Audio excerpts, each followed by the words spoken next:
Corinne. Hi, how are you? Oh, I'm well, Angie. How are you? I'm great. Thank you so much for joining us. It's so fun to come together in these settings and just meet different people and talk about the things that we love.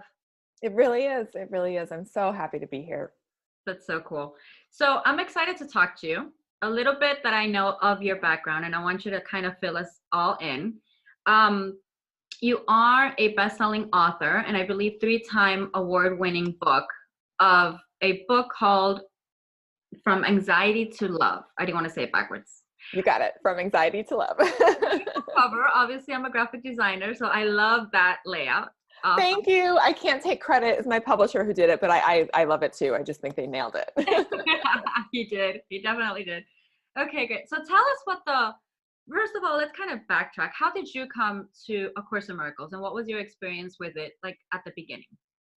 So I came to A Course in Miracles because I sort of crashed and burned in terms of mental health. I plummeted into the depths of an anxiety disorder my sophomore year of college, which was back in the 90s. And up until that point, I had always been a very anxious kid, but it was kind of manageable. I could kind of, get by and keep things in check. But it wasn't until my sophomore year of college when I was triggered deeply by the death of a fellow student. I didn't know this student, but the manner in which he passed was so sudden, and it was due to illness. It just freaked me out. And I remember just calming myself down to get through the day. But that next night, I woke up like literally feeling like I was punched in the stomach from a panic attack. And I didn't know that it was a panic attack at that time because it was the first time I was ever having it. I thought I was dying. It felt like the world was just caving in on me. And I didn't know if my next breath was going to be my last. It was absolutely terrifying. And I, at that moment, called my mom at 3 a.m., who she miraculously heard the phone ring from across the house, even though she had on earplugs and a white noise maker. And she talked me through it. And she offered her spiritual pathway, which is A Course in Miracles. She offered it to me yet again. I had always rejected it up until this time. I wanted nothing to do with spirituality. I thought it was just rubbish.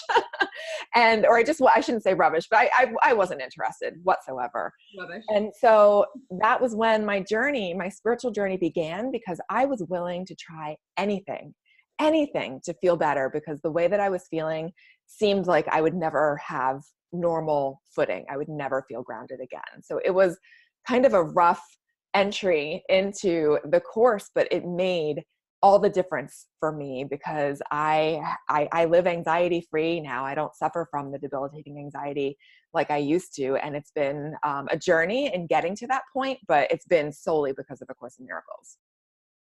And that's amazing. I mean, it's funny how different things come to you at different moments in your life that you have no idea. That's probably the conversation you're going to have at 3 o'clock in the morning. And like you said, it's rubbish. And I have a teenager. She's 15. Uh-huh. Right now, for her, everything is rubbish. Everything I believe in is rubbish. It's like, yeah, mom, whatever. Okay. Exactly. Yep. Parent trying to help. Nope. Don't want your help. Don't want to hear it. Nothing to do with it. Definitely. But it's amazing. And okay, so you came into the Course in Miracles when you started going through it. What was it like for you? Was it something you kind of got right away? You felt something you didn't? What was that? So if anybody has ever opened this book, because it's a book, that's what it is, it felt like I was reading another language. I was like maybe comprehending 30% of what it was conveying on the pages. However, the 30% that I was understanding hit such a deep chord within me. It sort of felt as if like a light in my heart that was kind of buried in fear. It felt like that light got brighter. And those passages, those sentences that I did understand were so incredibly comforting to me in a way that no other book or spiritual pathway or, answers from therapists, like nothing else ever got to the depth of answering my existential questions, like why are we here, like what is this, what's the point. A Course in Miracles, the bits that I did understand were so incredibly peaceful and comforting to me that that's what motivated me to keep studying. So that literally the relief that I would get. It's like, you know, my anxiety would be up here. I'd read, I'd learn a little bit more, and the anxiety would come down. And it wasn't that the anxiety just got down and like never came back. Recovery is like this. It's up and it's down, and it can be a rocky road, but that's where what I love about this pathway is that it can go so deep. I'm still being led deeper and deeper into this material. I've never put the book down since 1996, and it still continues to open my mind and my heart and bring about experiences that help me just develop such a sense of trust in the universe and in love. And, you know, I am just so incredibly grateful for the pathway. Okay, we're done. Yeah, I mean, so I've talked about it in other videos, and I've talked about it before with clients and with people. There are times that I read it that I'm like, you're right. It's like a totally different language. Mm-hmm. What is this? And I can notice I've just spent half an hour rereading the same paragraph because sometimes it won't come through. And I learned to breathe with it and be like, okay, whatever. And a word or phrase, just like you said, here, there, I'm like, okay, I'm good with that. Then there are times where there are lessons that I can get it. Like I'll read it and I got it. And it's like, I'm on board. I got it, you know? And then I'll come back and be like, yeah, no, I'm gone. And that's what I want people to understand. I mean, what year did you say you started? 1996. 1996. X amount of years ago. So I'm not great with math. A while ago. Yeah. Right, a while ago. 20 something. Right. And you still feel this connection and you understand the power of it. And it's not like, definitely it's not like a novel that you just reread again and again. It's, I think, very wisely titled a course because you do study it in a very different way at very different points in your life. I mean, from even just one year to another, you reread the same paragraph and you get something totally different, but it's what's needed for you at that time. Absolutely. And I've had so many moments, and maybe you can relate, where I read something years ago because I underlined it. So I know I read it, but then I'm reading it again and I'm like, I've never read that before. Or, oh my gosh, I'm getting it on such a different level. Like that's what that meant. And it's like this, you feel like you're getting it for the first time, but clearly you actually did read it in the past because you underlined it. So it literally, it's like layers of understanding. It's layers of going deeper and deeper that it's like it builds upon itself. And as we study it more and more and stick with it, we start to get it in a deeper and deeper way. Yeah, definitely. Totally agree there. So I want to talk more about the anxiety. So how, I mean, from your end and from your experience of it, how exactly did it help? And I'm going to kind of intervene here for a minute. So obviously with the magazine and my coaching called Happier, Healthier Women, and just life in general, I have a lot of clients and I know of a lot of people who have suffered through depression, go through anxiety, have panic attacks. This is probably the first time I'm going to say this. I've said it in the magazine, but this is probably the first time I'm going to say it in an interview. I went through depression a very long time ago. And sadly, it does run in my family, just like in many different families. And I'm sick and tired of the taboo that's around it. So many people don't talk about what they're going through, and they consider a mental illness as something, oh my God, we can't talk about this. You're absolutely crazy, because that was a conception years ago. And I think part of why I grew Happier, Healthier Women is because underneath it all, I felt that. And now I'm stepping up to saying, look, I can't cure you. I don't cure. I'm not a doctor. I don't recommend. I don't, etc. But my experience and the people's experience that have come to me, I use A Course in Miracles without them knowing. I apply things that I've learned and things that help me. So I'm interested to find out about your book, about your experience. How is it that it went through for you? That's a great question. In terms of, so I want to just step back for a moment and just briefly touch upon where anxiety and where depression comes from, because I believe that maybe somebody doesn't have anxiety or depression, but they're looking for something. Like they're just unsettled. They're just not happy. I have a perfect example of a friend who has everything. They have a beautiful family, a great job, and they're like, is this all there is? Like, I feel like I'm, still missing something.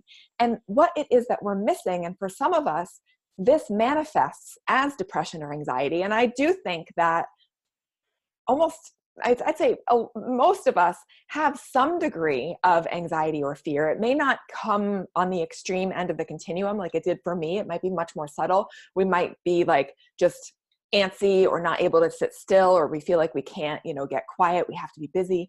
I think we all have this to some degree. And A Course in Miracles is saying that all anxiety, all depression, it comes from a belief in separation from our source. So for source, use whatever word you're comfortable. If you're comfortable with God, some people I know want to run the other way when they hear that word. I don't talk about a dude with a white beard upstairs orchestrating things. When I talk about God, I'm talking about love with a capital L, a being that loves and is loving and that we are a part of. The Course says that we, again, believe we've separated from our source. We're not separate from one another. And so if we can remember that we have not separated, and not just an intellectual remembering, because I can be like, oh, sure, I'm not separate from my source. And that's not going to change much because that's just up here. The journey is about getting that lesson from up here down here. It's about transferring it from just knowing okay, we're all one, la-di-da, to an actual felt direct experience of that oneness. And as we have the experience of that oneness, that is where, for me, the anxiety started falling away. It literally started shedding like a snake would shed its skin. Some of the fears and worries that I used to have, this is going back now probably 2-3 years ago. I had not flown in quite some time on an airplane. I never could fly alone. I had to go with my husband, and I would either be on medicine or white knuckling a meditation the whole time. I would always write a goodbye note to my family just in case. I had so much flying anxiety. And a couple of years ago, I was on a plane by myself heading out to teach at a retreat. And I was like, something's different. And I was like, I'm not anxious in the slightest bit. And it was not a smooth flight. It was pretty bumpy. And that to me, I was so surprised. That to me was an example of just how anxiety falls away as we remember our true self. And what I mean by our true self is that we are love. We are of a divine nature. We are eternal. We are light. We are joy. This is who we are, but we've buried our awareness of that with layers upon layers of fear. So the journey and healing with what the Course is teaching us and how it helped me get back to peace is to learn how to look at those layers, hand those layers over to our inner guidance system. I call this part of our mind your inner therapist because it's like the inner healer. It could be inner teacher, inner guide. As we hand over these layers of fear to that part of our mind, and we're asking for a shift, we're asking for a shift in perception and a renewed experience of love. As those experiences come, we realize that we don't need to, protect ourselves with all those layers of fear, and who we are can just shine forth. And so that's how the healing journey really happened for me. It was this shedding of fear that came as a result of shedding those layers of fear in my mind to come to know the love that exists within every single one of us. So it's not that I can just access that love in myself alone, which is what I've more recently learned, that the more I can see that divine love in everyone, the more I can recognize it in myself. So this is this beautiful also piece about A Course in Miracles that's very interpersonal, where we need one another in our awakening. We need to be able to see the joy and the light in our most challenging relationships. And it's through healing that and through being willing to see that truth in our brothers that we heal. And by brothers, I mean that in a neutral way, sisters, all of us, right. By seeing our truth, that's how we come to know our oneness, our love. And well, about the brothers, it's the way that it's written. So the Course in Miracles does speak in very Christian terminology and masculine. And very masculine. And I'll admit, being the feminist person that I am, even my mother, so At the beginning, I didn't have an issue. Then I was like, okay, fine, brothers and sisters. And then I was like, whatever. It's a title. I know what they're talking about. Yeah. But I want to go back to something. So your book is called From Anxiety to Love. And everything that you're talking about is realizing the love that's in you and realizing the love that is outside in the brothers and sisters and everybody in between, because they are a reflection of us and because we're all in this together. And at the end of it all, we are all from one source, meaning he is I and I am him. Mhm. My question to you is, and the reason I'm asking is just because of what we talked about at the beginning. For me, I don't see God either as, the man holding the tablet, checking did good, did bad. Right. But we have that vision. And Hmm. unfortunately, a lot of people also have a vision about the word love. Hmm. So help me describe what you mean by finding the love in them, finding the love in yourself. Because I think a lot of people hear the word love and they automatically think Cupid, relationship. My mother didn't love me. That sucks. I don't want to find that. I'm done with. So I think there's a misconception there. There is. And I'm so glad you brought that up, because when we hear that word love, you're absolutely right. We want to go straight to that special relationship, which is another course term. Relationships, we seek to have fulfillment by that person meeting a need that we perceive that we have. This love that I'm talking about is more of a divine, eternal, and unconditional love. That's really, I think, a key term is unconditional love. The easiest way that I can explain it, I've been taking yoga classes lately and I've been loving them. And at the end of class, what does the teacher always say? But namaste. It means the bright light in me honors the bright light in you. And that's really what maybe is an easier way to conceptualize this divine love that I'm talking about. It's the spark of light. That's not just a spark, it's a blazing, glowing, loving, alive light that's within every single one of us. But again, we sort of block our awareness of it because of layers of fear. So that's how I would describe love. It's unconditional. It has, no conditions whatsoever. It always is. It is changeless. And it's light. It's light that exists in every single one of us. Does that help?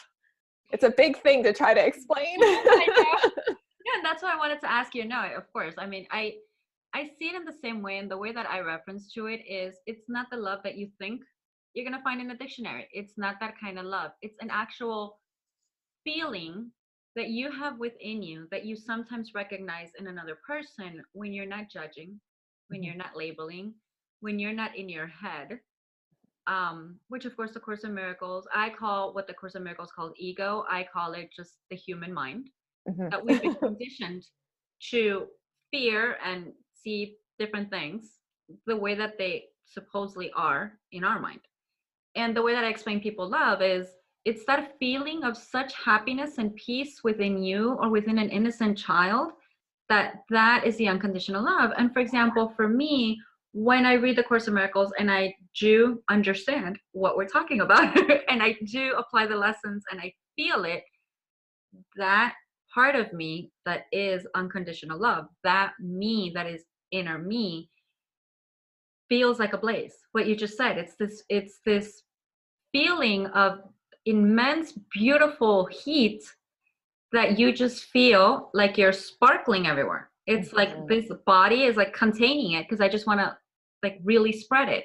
But I think until we don't feel that, we don't get it. That's why we try to at least define it in different ways. Yeah. Oh, you articulated that so beautifully, that it really does feel like that blaze inside, and that we just want to extend it. And if you think about it, in that feeling, anxiety cannot exist. Depression cannot exist. Pain cannot exist, because this light, this love, this blaze is our truth. And so what the Course is guiding us to, because it has the workbook, which is a lesson every day for 365 days, this is really how to get there, how to have those experiences. The Course says, don't believe a thing that it says. Do the lessons, do it, do what it says. And the experiences will be what makes you believe or keeps you going. So it's the experiences that we are going for through the practices that we do. And I have taken all of the teachings of the course and the practices of the course and everything that helped me with healing anxiety. That's what's in my book, because I know how much of a problem anxiety disorders are. The statistic is that there's 40 million American adults, and I honestly think that's an underestimate. So I wrote this book because I had to. I did not set out to be an author. I literally was getting better, and I was like, I have to write about what's helping me. I had to. Like, that's the best way I can describe it. I just had to. So yeah. And sometimes we go through things precisely, again, because the point of coming and learning from one another is this. And in today's world, you're doing it through your book. I do it through my coaching. I do it through magazine. It's helping other people. I do agree. I think the statistic is way low than it really is because of what I said earlier. There's such a taboo, and luckily it's coming down, but there's such a taboo that people don't talk about this. And I mean, in my personal life, I heard of a friend of a friend of a friend that they're like, no, just don't say anything. But, you know, they're going through this. And it's like, why don't you say anything? I mean, it's not that we're going to gossip about them, but it's the fact of they were embarrassed. And that's the part that gets to me, as in, if you can get help, and I'm not talking about only medical or this, because that's besides, totally topics aside from what I believe in.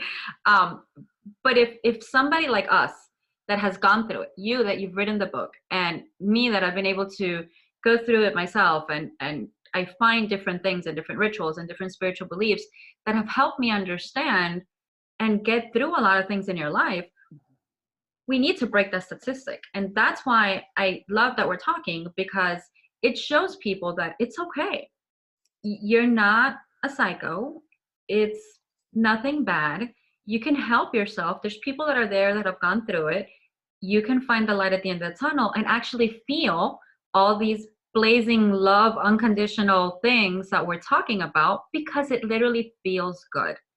And I think a lot of people that go through the anxiety and the panic and the depression and all the other things, you forget how good it feels to feel good. You do. Well said. And I can't tell you how many people, when I started publicly sharing my story, which has been for a while, I've been talking about this way before the book came out, but people that maybe are acquaintances on Facebook, let's say, that I went to high school with or elementary school, when the book was coming out and I was sharing more, that's when they were maybe more noticing what I was up to. And I've gotten so many notes from people that I know from the past who have said, I had no idea. Me too. I've been struggling with anxiety. I've been struggling with depression for years, and I had no idea. And it's because we don't talk about it enough, because there is that embarrassment. And so you're absolutely right that this is a critical conversation, that if we could be more open about this and be more willing to speak, that is going to help others, because we're going to find, number one, that we're not alone, and others will see that they're not alone as well. Yeah, perfect. So I want to wrap up. Where do people, can they reach out to you? Where can they get the book? How do they reach out to you if they want to talk? So the book is available wherever books are sold. It's on Amazon. It's, Barnes & Noble. My website is the same title of my book. So it's FromAnxietyToLove.com. And through my website, you'll see, I just have lots of resources. There's meditations. There's a crash course on undoing anxiety with A Course in Miracles, and all my social media links as well. I'm on, all the platforms. So FromAnxietyToLove.com would be the place to go. Perfect. I loved speaking with you. I loved learning more about where the book came from, why you, just the fact that we're sharing. I think it's definitely a step forward. And I think it's a step forward that, obviously, I have nothing against men. I love them to pieces. And they go through it as well. But I think a lot of women go through this alone because they keep it hush hush. And I think that's one of the reasons that this platform of mine exists. Because as women, we come and we help each other one by one as a sisterhood. And I loved meeting you. And I'm happy that you went through it. Definitely that you were open and courageous enough to share, because it takes a step forward. So I congratulate you and I thank you. Thank you. And I want to say too that I don't regret any of the anxiety difficulties that I've had whatsoever, to be on the other side, to be able to help others. And if we can look at our challenges as opportunities to grow, everybody can get to that place of being able to get to the other side. So thank you, Angie. It's been absolutely a joy to talk to you. The same. Thank you, hon. Mwah. Bye. Bye-bye.